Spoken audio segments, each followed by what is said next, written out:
এরপরে যেটা হয় যে ছাত্রলীগের হাইকমান্ডের পক্ষ থেকে আমার সাথে যোগাযোগ করা হয় যে কোন একাধিক ক্যান্ডিডেট এই কাজটা করেছে, কেন তারা নামটা ব্যবহার করছে। কারণ ছাত্রলীগের হাইকমান্ডের কথা হচ্ছে যে আজকে তাদের সাথে তাদের কোনো কমিউনিকেশনই হয়নি।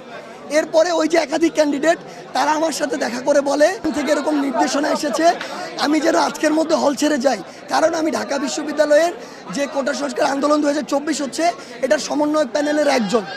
এরপরে যারা বলেছে যে একাধিক ক্যান্ডিডেট আমি তাদেরকে ডেকে নেই এবং তাদেরকে জিজ্ঞাসা করি যে আসলে এরকম কিছু বলেছে কিনা, তারা বলেছে যে হ্যাঁ বলেছে। এজন্য আমি হলে এসে আমার ব্যাগ গুছায় চলে যাচ্ছিলাম, কারণ আমি চাই না এখানে আরেকটা ইস্যু তৈরি হোক। কিন্তু আমি যখন ব্যাগ নিয়ে বের হই যে 21 হলের যত স্টুডেন্ট 500-700 যত স্টুডেন্ট সবাই 21 হল গেটে দাঁড়ানো, কারণ তারা আমাকে যেতে দেবে না। কারণটা কি? কারণ আমি তো একটা যৌক্তিক দাবি রিপ্রেজেন্ট করি, যেটা শুধু তাদের না, পুরো বাংলাদেশের ছাত্র সমাজের যৌক্তিক দাবি। এরপরে এটা শুনে আশেপাশের হল থেকে ঢাকা বিশ্ববিদ্যালয়ের শিক্ষার্থীরা আসে।